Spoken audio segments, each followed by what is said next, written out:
Aujourd'hui, j'ai reçu une question d'un lecteur, d'un auditeur, je devrais plutôt dire. Donc, la question qui m'a été demandée par le client aujourd'hui, par l'auditeur, c'est, je vous l'ai mis tel quel, je ne sais pas par où commencer.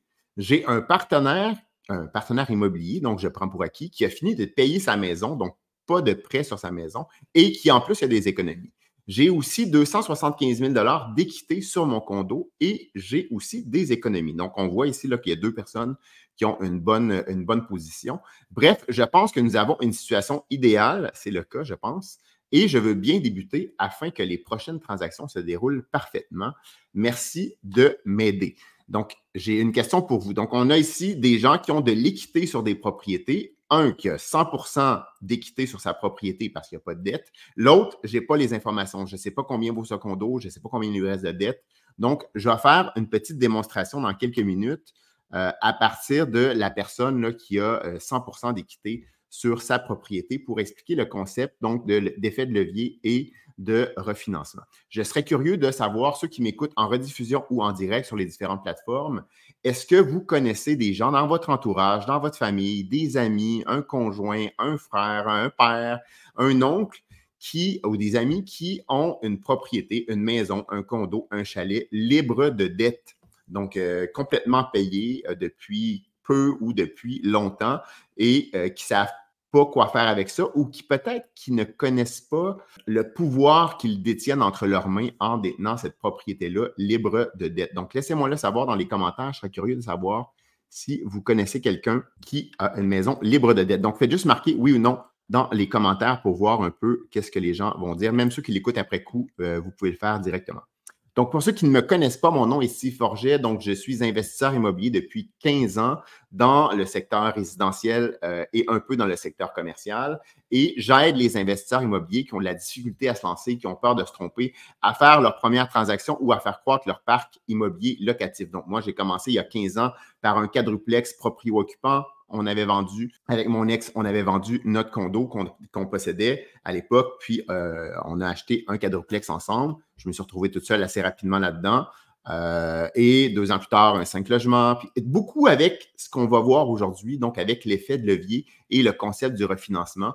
Donc, j'ai constamment refinancé encore jusqu'à dernièrement cette première propriété-là et je vais retirer de l'argent un peu comme dans un guichet automatique et je vais injecter ça comme mise de fonds dans d'autres propriétés. Donc, 15 ans plus tard, là, on possède 110 logements et unités commerciales, donc dans la région de Lanaudière et un peu à Montréal. Donc, aujourd'hui, le concept pour répondre à la question de la personne, c'est vraiment d'utiliser l'effet de levier. Mais avant d'entrer dans l'effet de levier, je veux juste faire une petite mise en garde parce que c'est beau avoir de l'équité sur des maisons, c'est beau de refinancer les propriétés, mais la personne me dit comment est-ce que je peux bien commencer. Donc là, je vais prendre pour acquis, c'est une hypothèse que je fais parce que je n'ai pas toutes les informations de la personne. Donc, je vais prendre pour acquis qu'ils n'ont pas fait de partenariat encore ensemble. Donc, est-ce que c'est son conjoint? Est-ce que c'est un ami? Est-ce que c'est juste un associé potentiel qui n'ont pas nécessairement de lien? Donc, je pense qu'il y a un bon travail à faire pour déterminer est-ce que vous êtes des bons partenaires? C'est quoi les forces et les faiblesses de chacun des partenaires? Si vous avez les mêmes forces et les mêmes faiblesses, il faut se poser la question, est-ce que c'est une bonne association? Donc, si vous avez toutes les deux des faiblesses en organisation, en gestion, mais vous avez de l'équité, mais peut-être qu'il faudrait peut-être aller chercher quelqu'un de complémentaire pour avoir une troisième personne ou 4 personnes pour être vraiment complémentaire au niveau des rôles et des responsabilités, de se répartir les différentes tâches. Parce que c'est ça, hein, un partenariat, c'est d'essayer d'utiliser les forces de un, peut-être combler les lacunes de l'autre, donc avec les forces de l'autre.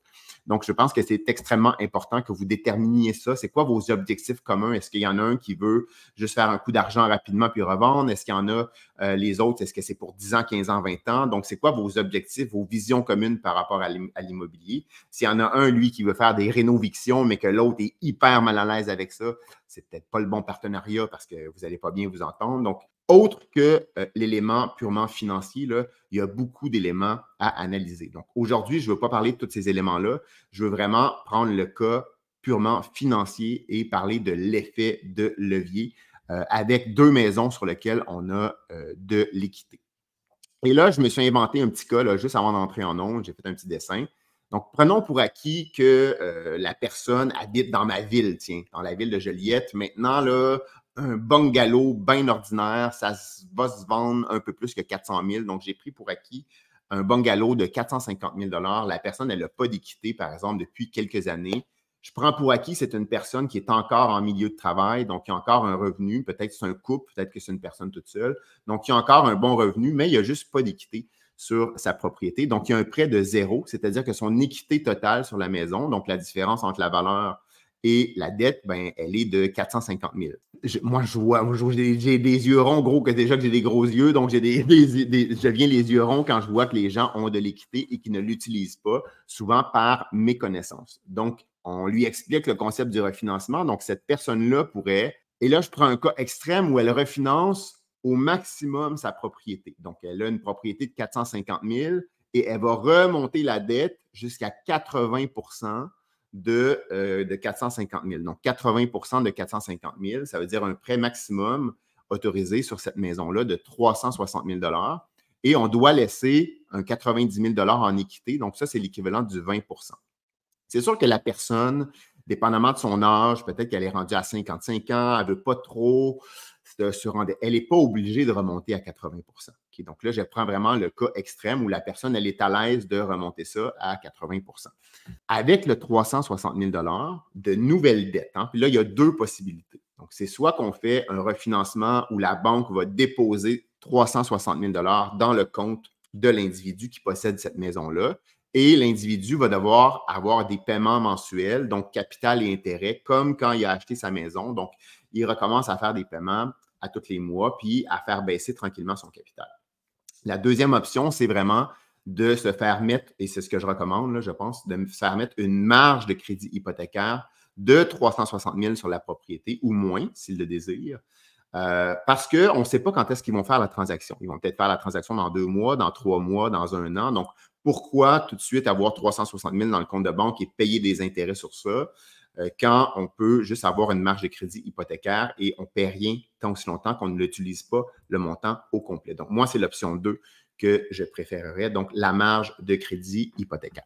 Le 360 000 de prêt ou de disponible sur la marge, quand on va l'injecter pour acheter une autre propriété. Donc, par exemple, la personne, parce qu'avec 360 000, là, vous allez voir qu'on est capable quand même de faire des belles transactions. Là. Moi, je n'ai pas ça dans mon compte de banque, puis j'ai réussi à faire des transactions. Donc, on est capable d'aller quand même assez loin. Donc, le 360 000 pourra servir de mise de fonds pour faire une ou plusieurs transactions immobilières. Et les intérêts sur le 360 000 vont être déductibles d'impôts, mais évidemment, à condition que le 360 000 serve à faire un investissement qui rapporte de l'argent, qui rapporte des intérêts. On ne peut pas aller s'acheter un bateau ou partir en Floride, là, faire un road trip avec ça. Donc, on peut le faire. C'est juste que les intérêts ne seront pas déductibles d'impôts. On s'assure de ne pas contaminer le 360 000. Ce que je veux dire par ne pas contaminer, c'est-à-dire que si la personne prend peut-être 350 000 pour faire une transaction et 10 000 de ce prêt-là pour se gâter puis s'acheter une nouvelle auto, peut-être pas 10 000 une nouvelle auto, mais mettons 30 000, 40 000, 50 000, là, il vient d'avoir une partie de son prêt qui a servi à faire un investissement, puis une partie de son prêt qui a servi à faire autre chose. Donc là, il vient de contaminer ses intérêts. Donc, c'est très, très important et c'est assez facile pour les banques là, de régler ça. Donc, soit qu'on fait faire une tranche d'hypothèque particulière. Si on est sur une marge de crédit hypothécaire, on va demander de transformer la marge en prêt lié qu'on va appeler. Donc, c'est assez faisable. Donc, il faut faire une traçabilité des intérêts pour être capable de les déduire. Puis, il ne faut surtout pas contaminer avec toutes sortes d'achats déductibles et non déductibles. Là, je prends l'hypothèse. Avec 360 000 de mise de fonds, là, c'est juste pour la personne qui aurait sa maison. Je n'ai même pas pris la personne qui a le condo. Je n'ai pas fait d'hypothèse avec leurs économies. Donc, 360 000 de mise de fonds. Je prends pour acquis qu'ils vont être capables d'acheter une propriété ici en mettant 25 % de mise de fonds. Donc, dans certains cas, là, maintenant, là, depuis 2 ans, on est capable d'aller à 90-95 % dans des multiplexes usagés et neufs. Donc là, je prends pour acquis ici qu'on est super conservateur, puis qu'avec notre 360 000, on met 25 % de mise de fonds, ce qui veut dire qu'on est capable d'aller s'acheter une propriété de 1 444 000 et on va avoir un prêt de 1 080 000. Donc, on a vraiment eu l'effet de levier. On a refinancé la première propriété avec les intérêts déductibles et on l'injecte dans un deuxième immeuble. faut faire attention parce que ça reste que cet immeuble-là de 1 444 000, il est financé à 100 hein. Ici, il y a 75 de prêt associé à l'immeuble, mais le 360 000, c'est un prêt sur la maison. Donc, c'est l'équivalent d'avoir eu un prêt à 100 pour cet immeuble-là. Donc, ici, l'immeuble va peut-être être capable de payer sa dette de 1 080 000. Je doute que cet achat-là d'immeuble locatif soit capable de rembourser le capital et l'intérêt sur le 360 000 qui a été emprunté sur la maison. Donc, il faut vraiment que la personne ou les personnes, puis je m'adresse à vous également, à ceux qui m'écoutent, quand on fait un refinancement comme ça sur notre maison, sur notre condo personnel, il faut avoir la capacité de revenu de rembourser ce prêt-là. Donc, il n'y a pas d'urgence à le rembourser parce que les intérêts sont déductibles d'impôts, mais ça vient qu'on a une obligation supplémentaire à tous les mois. Donc, il faut vraiment avoir la capacité. Il va falloir que vous passiez donc tous les ratios d'endettement personnel également. Donc, si c'est une personne qui a une maison payée, mais qui est à sa retraite et qui gagne 30 000 par année, bien, ça se peut que ça ne marche pas là, parce qu'il n'y aura pas la capacité pour rembourser ce prêt-là. Donc, là, je prends pour acquis. C'est pour ça, dans ce cas-là ici, je disais, je prends pour acquis que c'est une personne qui a quand même un bon travail et qui va être capable de rembourser ça. On n'est pas obligé de rembourser toute notre vie de 360 000. Donc, peut-être que cet immeuble-là, à 1 444 000, on va faire un bon travail de gestion, on va augmenter les revenus, diminuer les dépenses, peut-être diminuer les dépenses de chauffage, les dépenses d'assurance. Et dans un an et demi, par exemple, on fait un autre financement sur cette deuxième propriété-là locative. Et on va faire donc exactement ce qu'on vient de faire. On remonte la dette et on ressort de l'équité. Donc là, on pourrait prendre ça pour aller rembourser une partie de notre prêt original qu'on avait de ce côté-là. Donc, la majorité des gens, c'est ça qu'ils vont faire. Donc, ils vont finir par refinancer la propriété pour aller payer leur autre dette. Donc, et on espère qu'on a augmenté les revenus sur la propriété locative pour être capable de payer la dette supplémentaire qu'on va prendre. Donc, c'est le concept du refinancement. Moi, c'est comme ça que j'ai constitué tout mon parc immobilier, ou presque. Là, je pense que c'est l'ensemble, en fait. Là. Donc, encore dernièrement, on avait besoin d'injecter 85 000 je pense, dans la dernière transaction. Donc, ma partie à moi et Philippe. Donc, moi, j'ai pris ça sur un de mes immeubles. Pac, on a injecté ça. Donc, ça sortait d'une marge de crédit, hypothécaire. Et je fais fractionner la marge en prêt lié et je suis capable de tracer mes intérêts sur cette partie-là. Moi, c'est sûr que c'était associé non pas à ma maison personnelle, mais à un immeuble locatif, ce refinancement-là. Donc, je m'assure que les revenus de ma propriété, que j'ai quand même depuis 15 ans, soient suffisants pour être capable de couvrir la nouvelle dette qui est associée. Donc, ça ne sort pas de mes poches, entre guillemets, ça sort de mes locataires sur cette première transaction-là. Donc, il faut quand même être prudent à ne pas surutiliser l'effet d'endettement parce qu'à un moment donné, il peut arriver n'importe quoi, on est malade, on perd notre travail et on n'est plus capable de faire nos paiements. Donc, il faut quand même s'assurer qu'on n'ambitionne pas. Mais quand on est en période de forte croissance, on serait fou de s'en priver parce que surtout, une dette qui est associée à un immeuble, le taux d'intérêt est relativement bas. Donc, pourquoi? Et surtout, si l'intérêt est déductible d'impôt, ça devient encore plus bas votre coût réel d'intérêt. Donc, c'est vraiment un avantage. Donc, dans le cas du lecteur qui me posait une question, donc, il y avait une maison payée. Donc, là, admettons que c'était la maison de 450 000, donc il avait accès à 360 000. La personne qui avait accès à de l'équité de 275 000 sur son condo, donc là, je n'ai pas les détails, mais prenons pour acquis qu'elle serait capable de retirer 150 000 d'équité. Donc, ils sont rendus à quoi? 360 plus 150, on est rendu à 510. Plus, il y avait des économies de chacun de leur côté. Donc, admettons qu'on n'y touche même pas parce que ça va servir à faire des frais de transaction. Ils ont au moins 500 000 de disponibles en effet de levier pour faire une transaction. Donc, ils sont facilement capables d'aller s'acheter un immeuble qui vaut plus que 2 millions de dollars. Et ça, c'est même pas avec un financement particulier avec la SCHL où on est capable de mettre encore moins de mise de fonds, c'est-à-dire s'acheter des immeubles encore plus chers. Donc, ils sont facilement capables d'aller s'acheter un immeuble entre 2 et 2,5 millions de dollars. Si c'est leur première transaction, qui ne sont pas certains d'aimer l'immobilier, il faut faire attention, on va aller s'acheter un 24 logements. Là.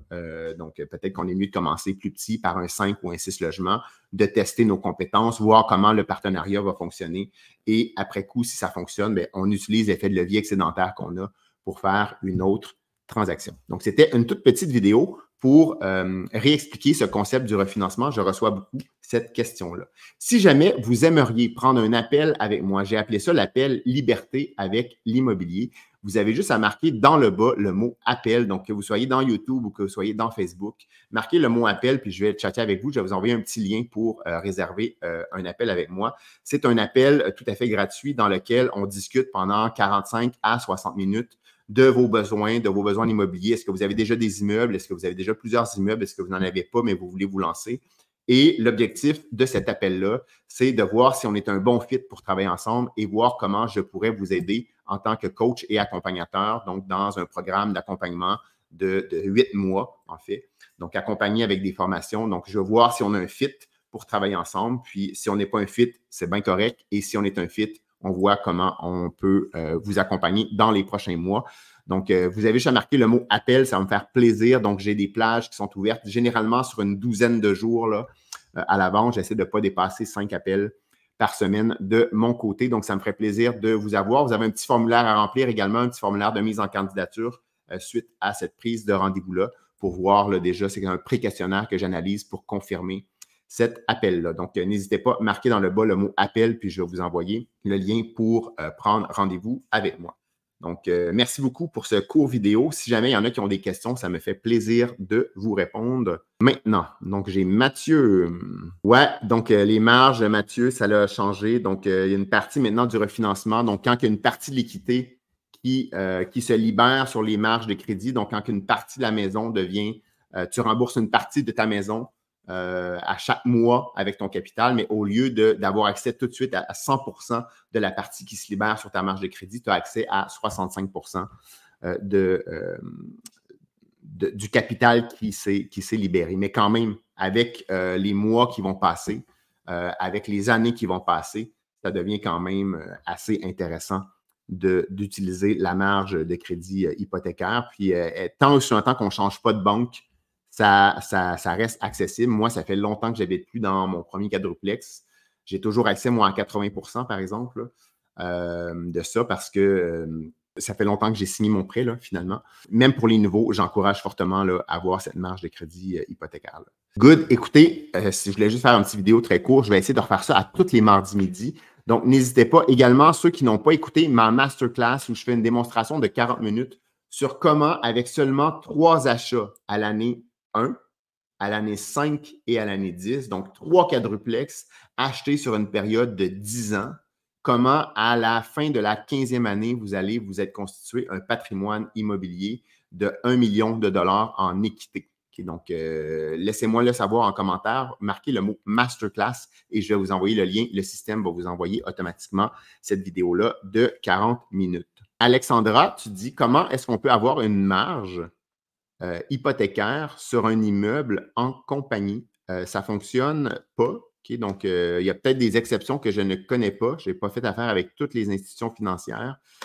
Mais généralement, on a une marge de crédit hypothécaire sur une maison dans laquelle on habite, sur un condo dans lequel on habite, sur un chalet ou sur notre maison personnelle ou sur un plex proprio-occupant. Donc, sur un plex proprio-occupant, on est capable, si on a mis 20% de mise de fonds dès le départ, on est capable d'avoir accès à une marge de crédit hypothécaire. Donc, ça ne fonctionne pas dans tous les immeubles que moi j'ai en compagnie. Je n'ai pas de marge de crédit hypothécaire. J'ai juste des marges corporatifs, par exemple, avec Desjardins, on appelle ça la solution libre à faire, mais ce n'est pas associé à un immeuble en particulier, c'est associé à la compagnie en général. Je vous remercie, puis n'hésitez pas à me poser des questions dans Messenger.